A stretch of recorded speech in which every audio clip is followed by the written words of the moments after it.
They say wisdom is the greatest of all treasures, but how can one measure something so intangible? Throughout my life as a queen, surrounded by wealth and power, I often questioned if there was something beyond gold and spices that could truly sustain a kingdom. Then I heard of him, the king whose wisdom echoed far beyond his realm. A man who seemed to hold answers to questions I didn't even know I had. And so, my journey began. A voyage that would change not only my destiny but also the fate of the king who dared to accept my challenge. The wind blew hot that afternoon, carrying with it the whispers of stories from distant lands. I was in the main hall of my palace, surrounded by advisors and emissaries, as a merchant shared his latest journey. His voice was animated, and his eyes shone with a fascination I rarely saw. "Your Majesty," he said, bowing respectfully, "there is something in Jerusalem that no other place in the world possesses: Solomon's wisdom. He is not just a king, but a man whose mind seems to touch the divine." The comment drew muffled laughter from those around me. My eldest advisor, Malkia, known for his skepticism, shook his head. "Just tales," he said dismissively. "Exaggerations by travelers meant to impress the gullible." "No," the merchant insisted, with an unexpected boldness. "I saw it. He solves dilemmas that would baffle ordinary men. There is something about him. Something that cannot be ignored." I looked at the merchant with renewed interest. He was sincere, or at least, he believed he was. "Tell me more," I urged. "Once," he continued, "two women fought over a baby. Each claimed to be the mother. There was no evidence, just shouting and tears. Solomon proposed dividing the baby in half. It was a provocation, of course, but the true mother begged for the child's life, even if it meant losing him. In this way, the truth was revealed. The hall fell silent. Even the most skeptical seemed moved by the story. "That is wisdom, Your Majesty," the merchant concluded. "Not just solving problems but understanding the hearts of people." Later, after the merchant departed, I summoned Malkia for a private conversation. "Do you think this is just a fable?" I asked. "I don't know," he admitted reluctantly. "But I do know that ruling is about more than riddles. It is about strength, power, and control." "Perhaps," I countered, "but if there is something I don't yet understand, is it not my duty to seek it?" His expression shifted, as though my response had disarmed him. That night, as I walked alone in the palace gardens, the merchant's story lingered in my mind. Was Solomon truly so wise? And more importantly, what sustained his kingdom? I knew I had to find out.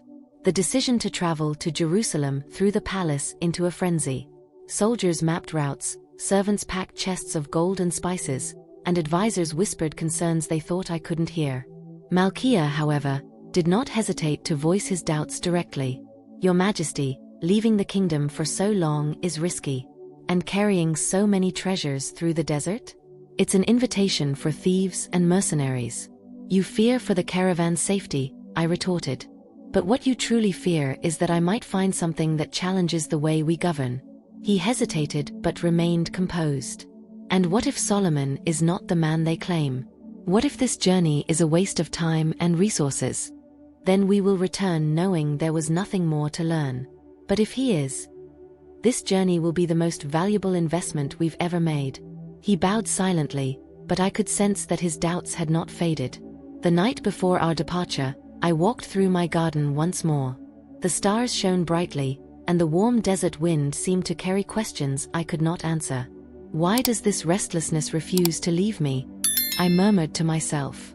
The following day, the palace courtyard was filled with spectators. My people, both curious and apprehensive, gathered to watch us leave. Children ran around the camels laden with treasures, while the elders observed silently, their expressions marked by concern. Ephraim, a young guard embarking on his first major mission, approached nervously. "Your Majesty, if I may." "Speak," I said, encouraging him with a slight smile. "What do you hope to find in Jerusalem? Don't we already have everything we need here?" His question was simple yet full of meaning. "Wisdom," I replied. "And perhaps something I can't even name yet." With that answer, I mounted my horse, and the caravan began to move. As the palace disappeared on the horizon, a mixture of anticipation and doubt weighed heavily on my chest. The desert lay ahead of us, vast and challenging, like the unanswered questions within me. The desert is a harsh teacher. Its lessons come not through words, but through heat, silence, and distance. Each day, the sun seemed more merciless, draining our strength as we advanced slowly across the sand. The nights were cold, and the wind whispered secrets I could not decipher. I rode at the front of the caravan, keeping my head high and my posture firm. As queen, I could not show weakness, yet inside, the weight of my choices began to accumulate. Tension grew among the soldiers and servants. Murmurs of discontent reached me, but it was Malkia who voiced his concerns most clearly. "My queen," he said one evening as the campfires cast flickering light, "the desert is testing us, and the caravan is nearing its limits. We need to stop for longer." "Stopping makes us vulnerable," I countered. "Continuing at this pace could destroy us," he insisted. "The camels are exhausted, and the men are restless. We need more than strength now, we need wisdom." I knew he was right, but admitting it was difficult. The desert was testing not only my leadership but also my ability to trust others. "Prepare an extended camp at the next oasis," I ordered. 2 days. No more. When we finally reached the oasis, it was like a collective sigh of relief. Fresh water brought life back to the camels, and the shade of the palm trees offered rest to the men. That night, as I walked along the edge of the lake, I noticed Ephraim sitting alone, gazing at the stars. He seemed lost in thought. "Water is a blessing, isn't it?" I asked, approaching him. He stood quickly, bowing respectfully. "Yes, Your Majesty." Something so simple, yet so essential. "It makes me wonder," I continued, looking at the reflection of the stars on the water, "are we always searching for what's essential in the wrong places?" Ephraim hesitated before responding. "Your Majesty, if I may, why are you truly going to Jerusalem?" I paused for a moment before answering. "I'm searching for something I cannot find alone. Something I might not even know how to name." His words lingered with me as we returned to the camp. The desert was more than a physical journey. It was a test of my resolve and my doubts. After weeks of enduring the desert's relentless expanse, the sight of Jerusalem was like a balm for the soul. The city emerged on the horizon like a jewel set into the earth, its tall walls gleaming in the sunlight. As we approached, the caravan slowed. The people of Jerusalem gathered along the streets, their eyes filled with curiosity and admiration. The treasures we carried glistened in the sun, but I noticed that many of their gazes were fixed on me. I maintained my firm posture, aware that every gesture would be scrutinized. As a leader, I knew my presence needed to inspire confidence, even as anxiety weighed heavily on my heart. Solomon's palace was unlike anything I had ever seen. It was not just grand but harmonious. The cedar columns, adorned with gold, seemed to stretch toward the heavens, while the air was filled with the rich scent of incense. As I entered the throne room, my eyes immediately met Solomon's. He was imposing, but his presence defied my expectations. There was a serenity in his posture, a confidence that didn't need to be flaunted. "Queen of Sheba," he said, rising to greet me, "welcome to Jerusalem. It is an honor to receive a sovereign whose reputation transcends borders." "King Solomon," I replied, inclining my head slightly, "I have heard much about your wisdom. I hope you are prepared to prove it." He smiled, not as someone accepting a challenge, but with the tranquility of someone who already understood what lay ahead. "My wisdom does not need to be proven but shared," he said. "I hope our exchanges will benefit both our kingdoms." The tension in the room was palpable. This was no confrontation but a meeting of two minds that knew much more than words was at stake. That night, as I retired to the quarters prepared for me, I felt a mixture of anxiety and anticipation. The next day, the riddles would begin, but deep down, I knew this journey was about more than an exchange of questions. It was a search for something that would change everything. The throne room was full the next morning. Solomon's advisors, emissaries, and court members had gathered to witness the encounter between the two monarchs. The silence was absolute, the atmosphere charged with expectation. I entered with firm steps, the sound of my sandals echoing against the gilded cedar walls. My eyes locked with Solomon's immediately. He was seated on a throne of ivory and gold, his posture calm and his expression serene. Yet there was something more, a glimmer of curiosity, as if he were already deciphering my every move. Queen of Sheba, he said, rising slowly, it is an honor to receive a sovereign of such renown. I hear you have brought riddles to test my wisdom. King Solomon, I replied, tilting my head with a restrained smile, they say your wisdom has no equal. I hope you are ready to prove it. He smiled faintly, not like one accepting a challenge, but as someone who grasped the deeper implications of what was about to unfold. Let us begin, he said, gesturing for me to start. At my signal, my attendants brought forward 2 identical vases and placed them before Solomon. Here are 2 vases, I explained, keeping my tone steady. Identical in size, weight, and shape. One contains pure gold, the other sand. Without touching them, how can you tell the difference? The court held its breath. Solomon rose and approached the vases with an impressive calmness. He examined them closely, tilting his head slightly as if catching something invisible to others. After a moment, he pointed to the vase on the right. The gold is here, he declared. And how do you know? I asked, masking my curiosity. Gold reflects light in a way that sand cannot. Even in shadows, it shines. The murmurs of admiration filled the hall, but Solomon seemed unaffected by the reaction.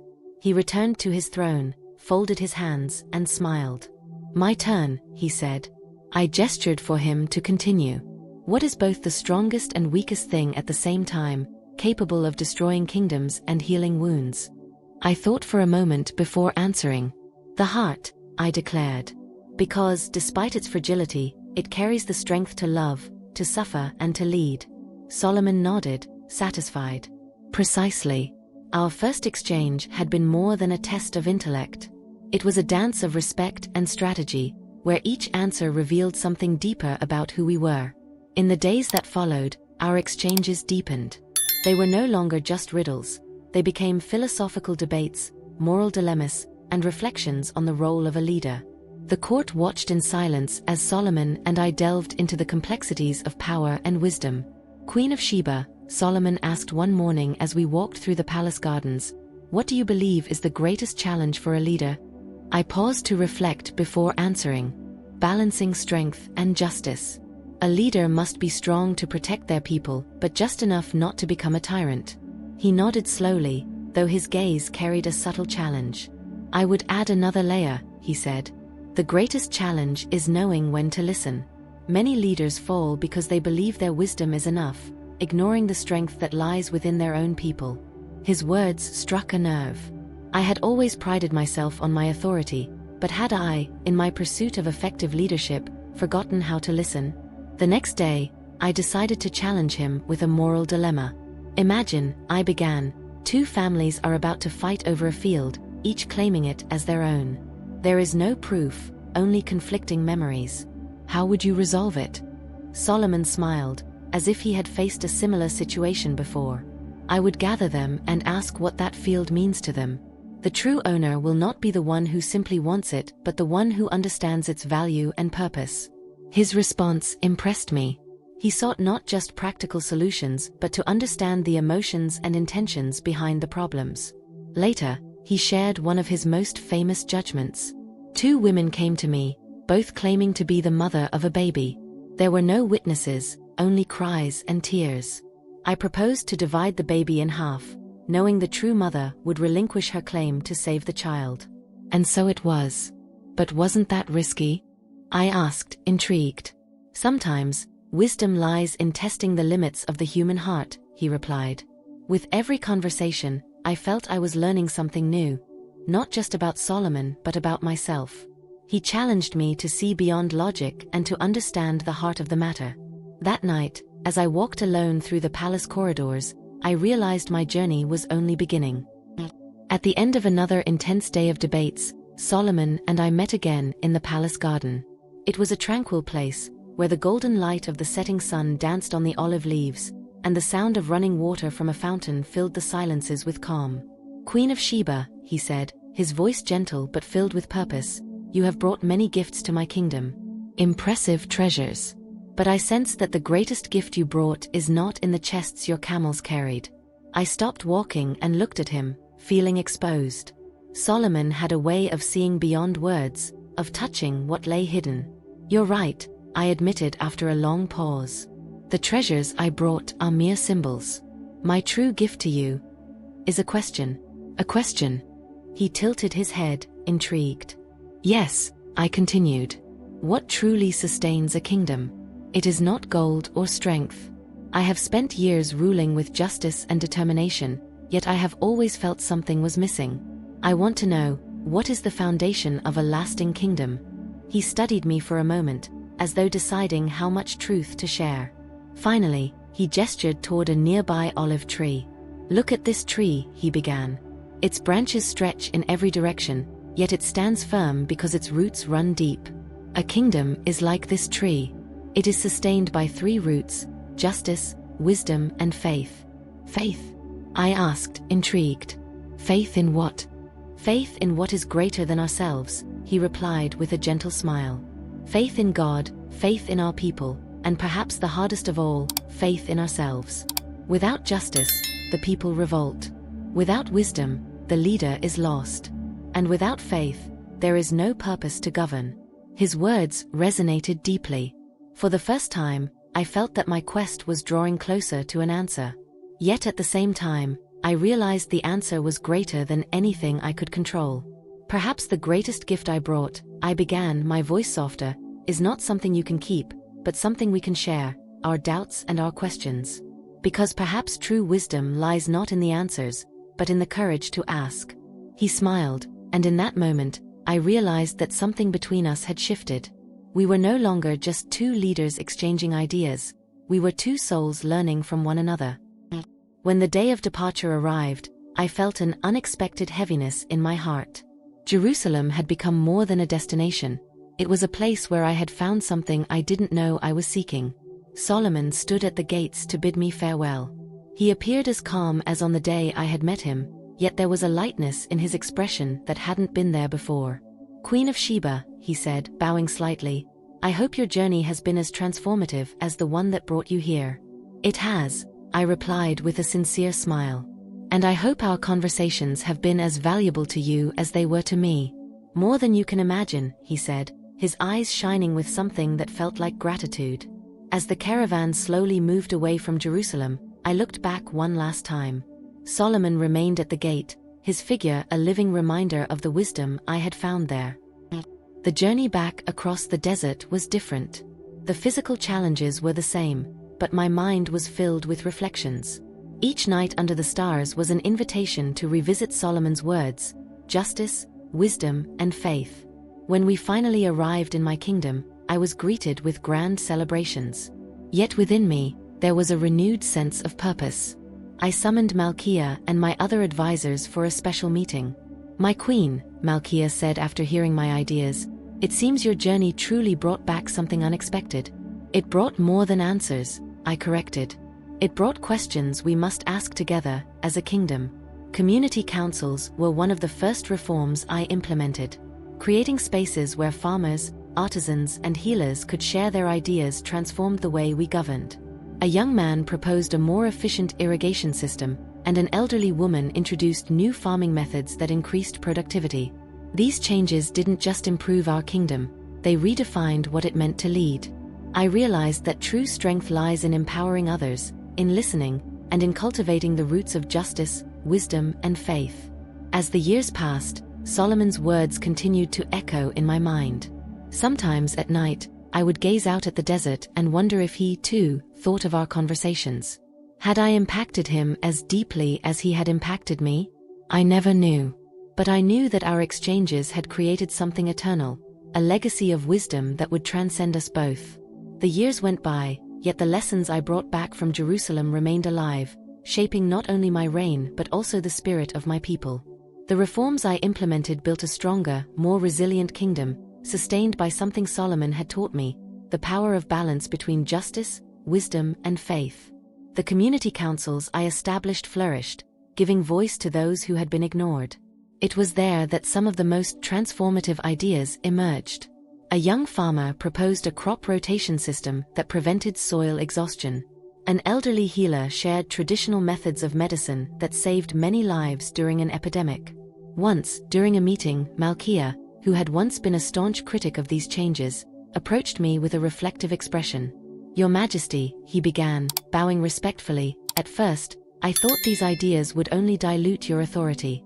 But now I see they have strengthened something far more valuable, the unity of the people. A kingdom is not built of walls and riches alone, Malkia, I replied with a smile.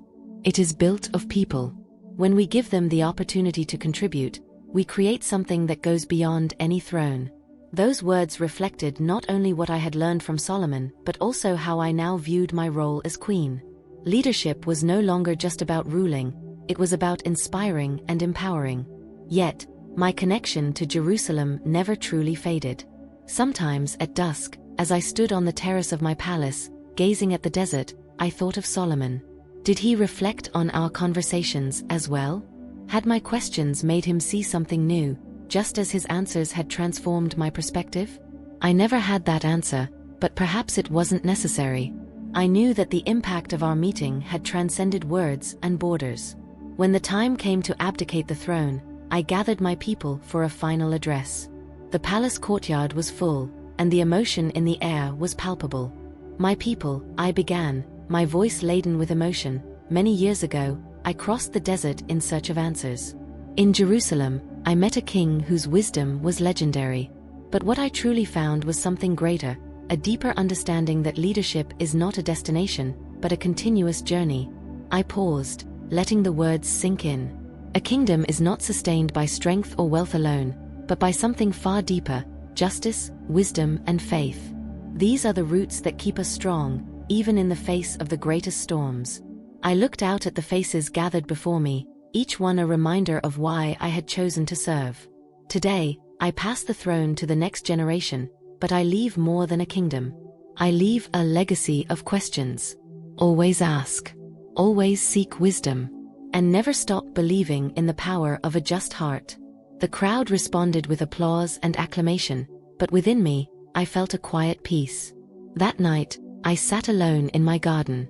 The desert wind whispered ancient stories, and the stars seemed brighter than ever. I thought of Solomon. Though our paths had never crossed again, I knew that what we had shared would live on forever. Among the sands of the desert and the hearts of our peoples, our legacy would be told. Not as a story of kings and queens, but as a reminder that true wisdom lies in the courage to ask and the humility to learn. If you've been inspired by this journey of wisdom and transformation, now is the perfect moment to take the next step. Dive deeper into the lives of remarkable women like Hannah, Esther, Abigail, Ruth, and Mary, with the virtues of women in the Bible, timeless lessons for modern life. Discover how their unwavering faith, wisdom, and courage can empower you to face life's challenges with renewed hope and purpose. Scan the QR code on the screen or click the first pinned comment to get your ebook today. Let these extraordinary women guide you toward a future of strength, inspiration, and lasting joy.